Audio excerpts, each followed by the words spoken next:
Okay, welcome. I'd like to call this Finance Committee meeting to order. The first item we have is assignment for a request for council action. For Finance, we have 24-146 budget amendments, 24-147 grant application Federal Highway Administration, 24-148 grant application Ohio Public Works Commission, 24-149 ODOT Cooperative Purchase Program East Reagan Parkway Rehabilitation, and 24-150 grant application for Spring Grove Cemetery Lake Repair. Next item is 22-259, room tax for hotels and motels. Mr. Rose? Thank you, Mr. President. I hope everybody had a chance to read the three drafts that I proposed. Mr. Huber, before we go any further, do you have any comment or anything about any of them? I looked at these drafts and thought that the section on use in the Wadsworth proposal should be changed so that the monies from this are put into the general revenue fund instead of earmarking. I mean, you can do, as a council, what you want with money in the fund, the general revenue fund. But to me, the best flexibility you have is to do that as opposed to setting out right in the ordinance specifically that it has to be used for this methodology or something else. So that's my comment. I guess I talked about that a little bit, and thinking it through, the first hotel that's going to be here is on the square, but if there's another hotel, I guess Greg could be correct, if it's not on the square, do we want all the funds to be used on the square? I guess the whole point is that, at least for the current hotel project, it makes perfect sense that all the revenue generated should be used to improve the area of which the hotel will be located. That makes perfect sense, but I guess that's a good question. We don't know where all the hotels are going to be located. And that's true, but I kind of mentioned the same thing, and I mean, my recommendation would be the same thing Greg said. If you put it in the general fund, we could do an annual transfer, because money that's in the general fund, you can transfer out to wherever you want to transfer it out to. So rather than having it in the ordinance, and then you're locked in, and then if you get a hotel that's not on the square, and you say, oh, well, we don't want to do that anymore. If the money's just going to the general fund, and then we every year do a transfer of all or half or a third, whatever, of the money that came in the prior year, then you can always make adjustments to that without having to go back to the original ordinance and just at council's discretion say, okay, we're going to put half of it here, we're going to put half of it there, whatever. Right, because I think the goal would be, for example, every year the flower pots on the square, I think they cost about $14,000. I mean, that would be something that you'd want to use the tax for. You'd want to use it for the purpose that the intent would be to use that money to make it better for the people who use the hotel or wherever the hotel is located. So the problem is we don't know where all the hotels are going to be located, so that's kind of the issue. and that's true. And if we do change the wording so that it does go into the general fund, we don't have to come back and visit it again. Right. For that purpose anyway. So. But we could track where the money's coming from, right, Keith? I mean, we would Right, know. I mean, well, and I think the one was set up to be quarterly, which makes sense to me. I don't think it's gonna be enough money that we really need to have it once a month. We could do it quarterly. I don't think it's gonna be enough money to be worth that. I think more what you'd like to look at is we could come here in January or February. Well, let's see, the final quarter's gonna be due in January. So you might wanna do it in like March or whatever, just so you get that final payment in, and then say, okay, for the last year, here's what we brought in. And then council can talk about that and say, okay, whatever that number is, you said 14,000 for flower pots, so okay, if we brought in 20, you can say, all right, we're gonna put 14 to the Parks Department, the Parks Fund, which pays for the flower pots, and the other 6 in economic development, whatever. And then you can just make that decision once a year, and that can just be an annual thing that we bring it back and say, okay, the revenue from the hotel tax was X, then you folks can decide what we wanna do with that money we brought in. That makes sense. Everybody agree with that? Does that make sense? Yes. All right, so we can Okay. make that change. All right, then that's really the crux of this. I was going to recommend version 3, which is kind of like a kit bash of version 2 and version 1. And we modify the use section to reflect that and put it together, and then when we come back. And does that make sense with you, Mr. Huber, the draft number 3, which deals with the quarterly payments, we'll change the use, and all the other items are kind of broad enough to give you flexibility, I would assume. It does. thought that basically what Keith described is pretty simple for him to do, to effectuate a transfer, and you have complete discretion. You're not locked in by an ordinance. So you can benefit the square or reduce that amount however you see fit. Okay. And one more thing, just for the, for clarity, I know when we first started talking about this, Keith wasn't sure whether he wanted to collect it or not. He did have a conversation with the auditor, and the auditor made that decision for him. Keith is collecting it. Keith's department's collecting it, Okay. so. So is everybody okay with draft number 3 with those modifications, or do we need to fill in more blanks and stuff, or how do you want to proceed, Paul?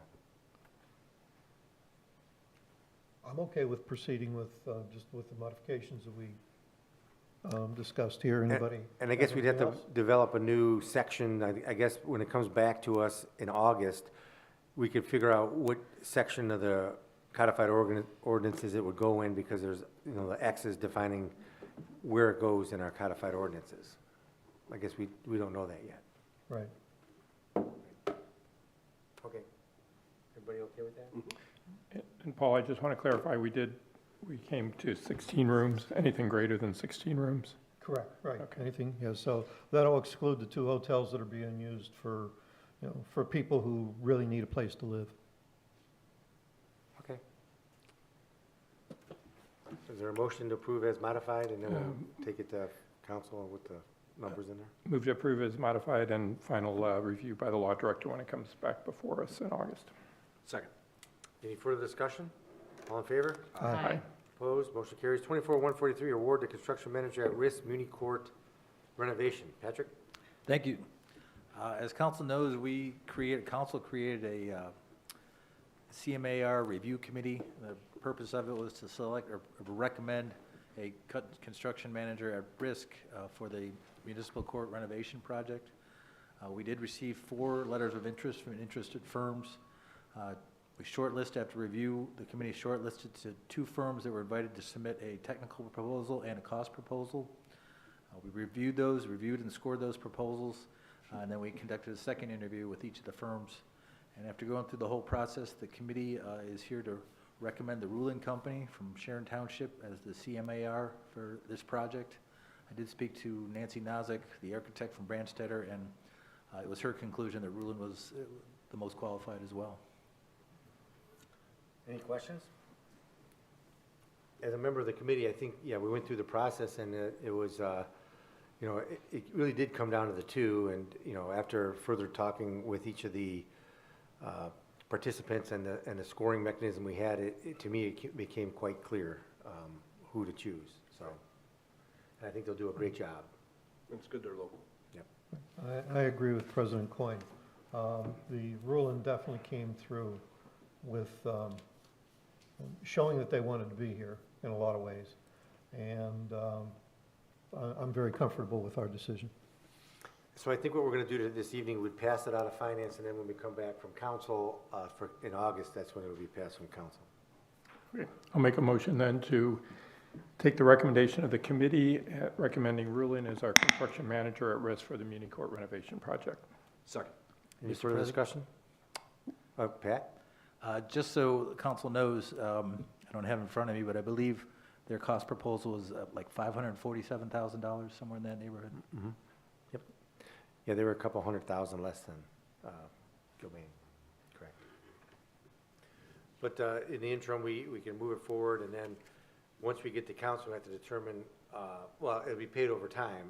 I guess it'll be part of the contract sum, that how we reimburse them, so. Okay, all in favor? Aye. Opposed? Motion carries. 24-146, we have budget amendments. The first one we have is 24-34, donations for the parks. Keith? It's a pass-through of a donation from the Feckley Foundation. We appreciate the donation, need to appropriate the money to be able to spend it. Move to approve. Second. All in favor? Aye. Opposed? Motion carries. 24-35, donation to the police. It's a pass-through of a donation from some guy named Paul Rose. We No, appreciate, Joel Rose. and Joel. We Joel appreciate, Rose. we appreciate the donation. We need to appropriate it to be able to spend it. Move to approve. Second? All in favor? Aye. Opposed? Motion carries. Then we have 2436, public restrooms. We've got a repair there, and then the 4-cent adjustment is just closing things out with that grant. Move to approve. Second? All in favor? Aye. Opposed? Motion carries. 24147, grant application for Federal Highway Administration. Patrick? Thank you. We became aware of a grant program through the FHWA. It's called the Safe Streets and Roads for All program. There's a lot of money available. What this program does is initially you do a planning study, and that looks at traffic and accidents throughout your city and identifies high accident areas, areas of concern, and also recommends projects to improve that. Once you have the study done, then you're eligible to go back to the program and ask for funds to implement it, for projects. We're seeking a $120,000 grant, of which we will have a $30,000 match for a total of $150,000 for this study. We are submitting this request now with an emergency clause because the grant is due August 29th. And of course, council won't be back for the next regular scheduled meeting till August 26th, so at that point, we will need the emergency clause. To expand on what this program is all about, American Structure Point is a company that's been working with us and helping us as we put the application together. And we have Ed Cagle and Will O'Gorman from American Structure Point here now. And Will's going to have to say a few words just to explain the program. Thank you. Will? Thank you. Mr. Chairman, members, as Pat said, the Safe Streets and Roads for All program is a newer federal program that began, this is the third year, so in the previous infrastructure bill on the federal level. It's a $5 billion program with two grant processes. There's a planning grant, and then there's an implementation grant. So each year, there's about $1 billion that goes towards these grant applications. However, the last few years, not as many communities have been applying for these, so they've been rolling over tens, if not hundreds of millions of dollars. Part of that is a lot of communities were not familiar with it, and they weren't sure how to go about doing these things. So we've been discussing this with a lot of communities across the state and the Midwest. And so the two programs are the planning grant, where you come together as a community and you develop a comprehensive strategy of what you want to look at for vulnerable road users, whether pedestrians, bicyclists, or an area that maybe there's speeding, or multiple areas rather, whatever the community wants to take a look at. So then this planning grant will then fund the city to be able to put together a comprehensive plan and identify some key areas that could use some work. And once you complete this, there's the second part, where is the implementation grant program, which you can then apply for funding for the actual construction of these projects. And it can range from anywhere from $2 million to $25 million. The catch is you can't go for implementation dollars unless you have a planning grant in place. So you have to have a plan identified, and then you go after the big construction dollars. So this would be step one towards going towards larger federal dollars. However, even if you were not able to accomplish that, it allows you to have a comprehensive safety action plan where you can go after other funding sources like ODOT safety dollars or other programs that are out there. So it's a really good tool for a community to identify their problem areas and how they can come up with solutions to try and fix those issues the community might have. So I'd be happy to try and answer any questions that I can. The only question I have is, when you say the planning phase and then the implementation phase, is there a percentage of the $5 billion that's divided between the two? Mr. Chairman, Mr. President, there is in the law, there is a specified split there. I believe it's around, I don't know off the top of my head, but I think it's 50%. So 50% of that $1 billion has to be spent on planning, 50 billion has to be spent on the implementation. And so I think a lot of the implementation dollars have been kind of rolling over, but what it is helpful, in that sense, it's helpful because the dollars then become available for communities to go after the planning funds. Yeah, I was just wondering, I mean, if there's money available for the implementation, because if you spend it all on planning, it doesn't really. Yeah, and Mr. President, there has been, now in the state of Ohio, not, to my knowledge, not too many communities have yet gone after implementation grant dollars because a lot of the ones who have gotten earlier planning dollars are still working through their plans right now. So once Okay. they complete their plans, the only one that I'm aware of, I think the city of Columbus was awarded, I think, a $12.5 million implementation grant last year for a project, but they were right out of the gate with a planning program, so they were able to do that. Is there a sunset on the program? On the program itself, I believe, goes until the bipartisan infrastructure law runs out, which it's a 5-year funding program. So we're in year 3 right now. So at the end of, after August 29th, which is the last deadline for this year, there will be 2 more years for funding. And you have a year to get started and implement your planning process. Patrick, do we got enough time to do all that? Well, we're going to hire a consultant to do the plan, so, yes. Do we have to spend the money in the 5 years, or do we just have to get awarded the money in the 5 years?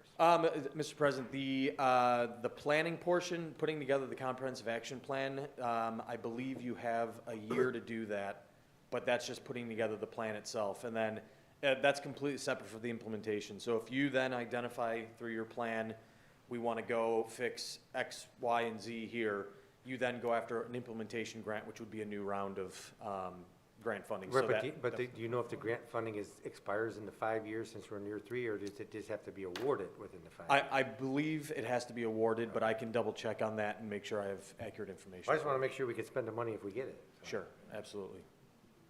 Okay. Okay, anytime the federal government comes here for, here's some money, warning bells go off. Okay, what sort of restrictions do we have?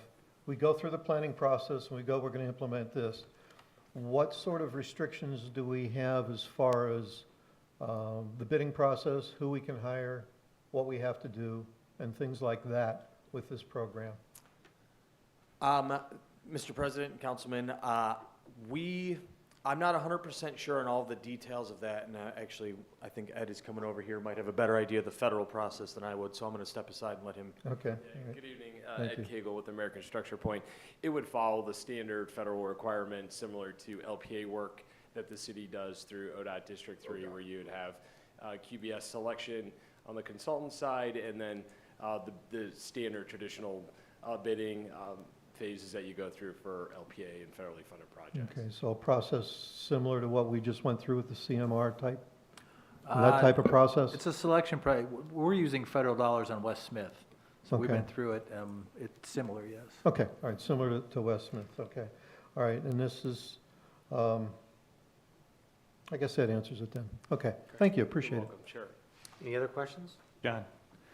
I just want to clarify, I'm not familiar with this grant specifically, but typically on the federal grants, when you asked about the timing issue, you have to apply for it by that time, but then that doesn't mean there is no deadline to spend it. Usually each grant has a deadline that says, okay, your last reimbursement has to be in by X date. Well, right, I just didn't know if it would, I didn't want it to be the 5 years since we're in year 3. I don't know if that's even possible. Typically, year 5, you're still applying, and then like 6 and maybe Yeah, 7, okay. depending on how they set up the individual grant, you can still get your reimbursements. But there is eventually some Well, I point that get they it, yeah. say, "Psh, But I that's just want it." to make sure we can, if we did get it, we can reach the deadline. Otherwise, I think we can get that information and pass it on to council, probably. Yeah. Absolutely. yeah, I mean, it's a lot of work. I mean, I just want to make sure it's possible. All right, any other questions? Move to approve with emergency clause? Second, including the emergency clause? All in favor? Aye. Opposed? Motion carries. Thank you. Thank you. 24-148, grant application, Ohio Public Works Commission. Patrick? Thank you. This is our annual program through Ohio Public Works. This year, we'll be requesting a grant of $530,000. We're also eligible to apply for an $85,000 interest-free loan if we desire. We're currently looking at several projects. We will come up with one and recommend it to council prior to the next council meeting.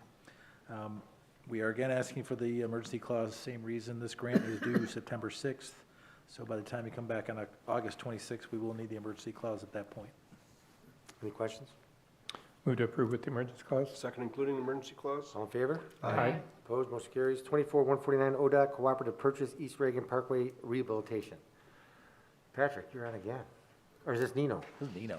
Oh, you're trying to pass I it could off. start, and you could chime in with all your technical discussions. So obviously with East Reagan, we have to do something, as you all well know. We've heard about the different, as Mr. Rose is demonstrating, bouncing, people losing their coffee. In short, Pat and I have had numerous discussions with all the experts, or many experts in the field with respect to concrete. So there's different options. Pat will tell you that total reconstruction is $5 or $6 million. We're not there yet. It's not, we're on the radar, but not for total reconstruction. So going forward, in talking to these folks, we think we're best suited for what they refer to as a polyurethane injection. We identified 2,800 feet, 1,400 feet in each lane that we'd like for this pilot program, if you will. And Pat can talk about the technical pieces to that. It'll involve realigning the slabs, the deflections, raising them. Vendor claims they can get within 1/8 of an inch, which is very close. That's like a new pour. So we're hopeful. We'd like to do a pilot program with 300,000, even though we're talking about 900,000, and see what kind of effects it has through the winter, through the seasons, and the benefit of that. It is through the state cooperative purchasing program, so we don't have to have a package and bid it. So we're hopeful that good will come out of it. And if you want to talk about the polyurethane, Pat. Yeah, what the thought here is that many, in fact, most of the individual concrete slabs on Reagan are not in bad shape. Problem is that they're settling, which causes that washboard effect if you drive down the street. So we looked at a number of different solutions, went through trade organizations, and this process was brought up to us. This is something ODOT does regularly. They have specifications on it. The one fellow from the trade association mentioned he used to work for New York DOT, and they use this on the Long Island Expressway. So it's proven. And what it is, the thought is that, the soils beneath the pavement supporting it are just can't handle the load. They were never, now we go in and we mitigate those problems ahead of time. Back then they didn't. So we want, as Nino said, the estimate, and without doing it, you don't really know, is about 900,000 for that whole stretch between Jefferson and just past Ashwood. We're a little hesitant to do the whole thing because we'd like to see how it works first. So that's why the first phase, this pilot program Nino mentioned, would be for 300,000. And what is the, useful life of this? I mean, what has been the historic Well, fixed time? We went into it saying we need like a 6 to 8 year solution because it'll take us that long to develop project and identify funds for reconstruction. And both the fellows at this company and the trade association said, you can expect at least 20 years, is what they're telling us. So Oh, we'll see. is there a warranty? There's a warranty for I forget what he said now, but a couple of years. If it settles more than a 1/4 inch, they'll come in and take care of it. And you just have to buy the polyurethane, I would imagine. That's not free. I guess the labor would be free. Correct, yeah, it's a whole process. They'll come in, they drill 5/8 inch diameter holes in the slab at several points in the slab and inject it to various depths where we need it to stabilize that soil, and then it brings the pavement up so that it's all aligned. And they even mentioned, we thought once we did this process, we would also come in and diamond grind it to make it smooth. And they're saying, no, you're not gonna have to do that, you'll see, so we'll see. There you go. Questions? This polyurethane, is it like a consistency of a slurry or something like that? It is a slurry. It not cures, but within 30 seconds, I think you said, That's when we'll start setting up, yes. yeah, to start setting up, and I think they said within a half an hour, it reaches its full strength or 90% strength. Okay, do we have any issues with this getting into our storm sewer system?